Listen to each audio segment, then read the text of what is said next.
The world did not end with fire or plague or the slow choking of the skies. It ended with a sound like a heartbeat that did not belong to the planet itself. One moment the cities of Earth pulsed with their usual chaos. Traffic lights blinking, voices overlapping, machines humming. And the next moment, the air itself seemed to tighten, as if reality had inhaled and forgotten how to exhale. That was the first trigger. No one knew where it came from. No warning lights flashed in the heavens. No prophecy announced it. The trigger simply activated, and the world learned that it had been standing on a pressure plate all along. At first, the effects were subtle. People reported brief moments where time felt delayed by a fraction of a second, like words arriving late to the ears that were meant to hear them. Objects sometimes fell upward before correcting themselves, as if gravity had momentarily reconsidered its loyalty. Scientists called it a global fluctuation event. Politicians called it mass hysteria, and ordinary people called it wrong. Then the second trigger came, and the world lost the luxury of denial. Across the planet, invisible lines appeared, slicing through oceans, deserts, and cities alike. Where those lines passed, reality behaved differently. A man in Cairo reached for water and pulled his hand back, bleeding, the liquid briefly sharp as glass. In Tokyo, shadows began to move independently of their owners, lagging behind or darting ahead.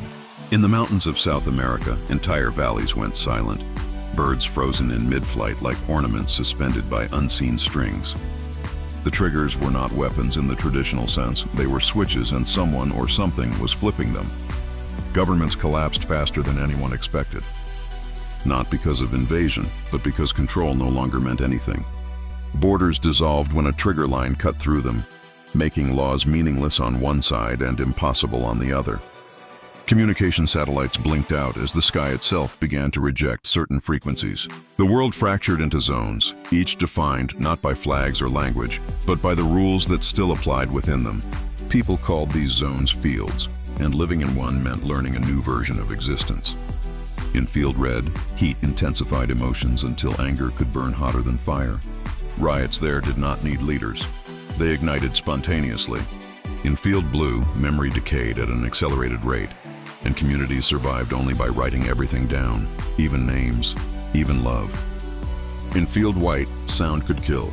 A single shout could collapse buildings, so people learned to speak in signs, in breaths, in the soft brush of fingers against skin. The world on Trigger was no longer one world at all, but many overlapping realities stitched together by fear and necessity. Anchors became targets. Some governments tried to weaponize them, others tried to eliminate them, fearing they were the cause. Arian discovered he was one himself the day a probability surge collapsed an entire block. And he stood untouched at its center, the chaos folding around him like a tide around stone. That was when the continuity reached out, their signal cutting through interference with desperate clarity. They believed the triggers were part of a larger system, a planetary failsafe or an external experiment, and anchors were the interface. The final trigger approached slowly, announced not by sudden catastrophe, but by silence. The pulse grew longer between beats, as if the system were preparing to shut down or reboot. Fields began to bleed into one another. Fire burned silently, sound gained weight, memories became visible like mist. The world was converging, collapsing its fractured states into something new. No one knew if it would be survivable. The continuity made a choice that would define whatever came next. Using anchors across multiple fields, they synchronized a counter-resonance not to stop the trigger, but to speak back to it. They fed it data not of fear or instability, but of adaptation. Records of communities that had learned to live under new rules, of cooperation across broken realities, of humanity bending without breaking. Arian stood at the center of the network, his mind stretched across probabilities, holding the signal together as the final trigger activated. For a moment, everything ceased. No light, no sound, no thought. Then the world returned, not as it was, but as it could be. The fields dissolved, leaving behind subtle scars, places where reality was more flexible, more forgiving, more dangerous. The sky regained its depth. The heartbeat faded, replaced by a quieter rhythm, one that belonged to the planet again.